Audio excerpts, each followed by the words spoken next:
Hi friends, decision తీసుకోవాలంటేనే body freeze అయిపోతుందా? ఎంతసేపు 100 ఆఫ్ థాట్స్ మన బ్రెయిన్లో తిరుగుతూ ఉన్నాయి, ఒకటి కూడా నీకు సపోర్టింగ్గా లేదా? ఇప్పుడు నైట్ పడుకున్నా కూడా అవే థాట్స్, నిద్ర రానియట్లేదు. అలా మీకు అనిపిస్తుందా? ఇది వీక్నెస్ కాదు, ఇది over thinking plus self doubt trap. చాలామంది ఓవర్ థింకింగ్ అంటే డీప్ థింకింగ్ అని అనుకుంటారు, కానీ అది నిజం కాదు. ఓవర్ థింకింగ్ అంటే మీ థాట్స్ మళ్ళీ మళ్ళీ అదే రావడం, నో యాక్షన్ నో రిజల్ట్. కానీ నీవు చేయలేవు అని నీ బ్రెయిన్ మనం అనుకుంటాం. ఇంకా బాగా ఆలోచిస్తే క్లారిటీ బాగా వస్తుంది అని, కానీ ఎక్కువగా ఆలోచిస్తే క్లారిటీ రాదు. ఇది సెల్ఫ్ డౌట్ని రిఫ్లెక్ట్ చేస్తుంది. నిజం ఏమిటంటే క్లారిటీ స్టార్టింగ్లో రాదు, యాక్షన్ తర్వాత వస్తుంది. ఏ థాట్ వచ్చినా ఒక చిన్న పని చేయండి, మన మైండ్లో చెప్పుకోండి. ఇప్పుడు వచ్చిన ఈ థాట్ గురించి స్టాప్, ఇప్పుడు వచ్చిన థాట్ నాకు హెల్ప్ అవుతుందా అని ఆలోచించండి. ఇది నా ఫియర్ వల్ల వచ్చిందా లేదా నా ట్రూత్ వల్ల వచ్చిందా అని ఆలోచించండి. ఈ థాట్ మీ ఫియర్ వల్ల వచ్చింది అని మీకు తెలిస్తే దాన్ని ఇగ్నోర్ చేయండి. ఇది లేదు, నీ ఫ్యాక్ట్ నీ ట్రూత్ వల్ల వచ్చింది అనంటే దాన్ని నెక్స్ట్ యాక్ట్ చేయండి. నన్ను అడుగుతారు కాన్ఫిడెన్స్ ఎలా పెరుగుతుంది అని.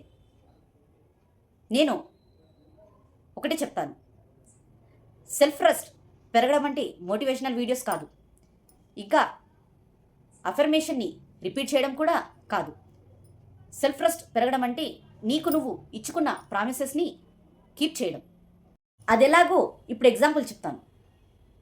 ఒక 10 మినిట్స్ మీకోసం మీరు కేటాయించుకోవడం, ఈరోజు నా కోసం నేను ఒక బౌండరీని ఫిక్స్ చేసుకుంటాను అని డిసైడ్ అవ్వడం, మీరు ఇగ్నోర్ చేయకుండా మీ పని 5 మినిట్స్ అయినా కూడా దాన్ని వెంటనే చేయడం స్టార్ట్ చేయండి. ఇప్పుడు సెల్ఫ్ కాన్ఫిడెన్స్ ఆటోమేటిక్గా స్టార్ట్ అవుతుంది. చిన్న యాక్షన్సే, అవి పెద్దవి కాదు, కానీ అది బ్రెయిన్కి మెసేజ్ వెళ్తుంది. I can trust my self అన్న మెసేజ్.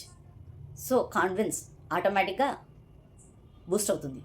ఫియర్ వచ్చిందని చూసి మనం అనుకుంటాం నేను వీకేమో అని, కానీ నో, ఫియర్ వచ్చిందనంటే ఇప్పుడు మీరు గ్రో అవుతున్నారని అర్థం. ఇప్పుడు మన బ్రెయిన్ అడుగుతుంది వాట్ ఇఫ్ ఐ ఫెయిల్ అని, అప్పుడు మీరు అడగండి వాట్ ఇఫ్ ఐ గ్రో అని. ఓవర్ థింకింగ్ ఎందుకు వస్తుందో మీకు తెలుసా? ఒక్కొక్కసారి మన బ్రెయిన్లో చాలా థాట్స్ వస్తాయి, దాన్ని మన మైండ్ హ్యాండిల్ చేయలేదు. అప్పుడు మనం ఒక చిన్న రూల్ని ఫాలో అవ్వాలి. అది ఒక థాట్, ఒక ప్రాబ్లం, ఒక స్టెప్.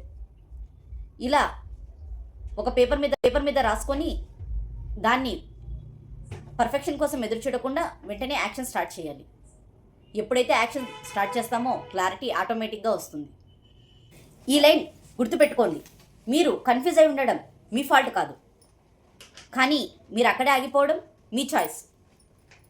సో ఈరోజు ఒక డెసిషన్ తీసుకోండి, అది చిన్నదైనా కూడా పర్లేదు. ఆ డెసిషన్ తీసుకొని దానికి యాక్షన్ స్టార్ట్ చేయండి. ఇప్పుడు మీరు మీ డెసిషన్కి స్టార్ట్ చేస్తున్నారా?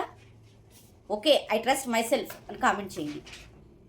ఈ వీడియో ఉమెన్ని యూజ్ అవుతుంది అని మీరు అనుకుంటే ఉమెన్కి షేర్ చేయండి.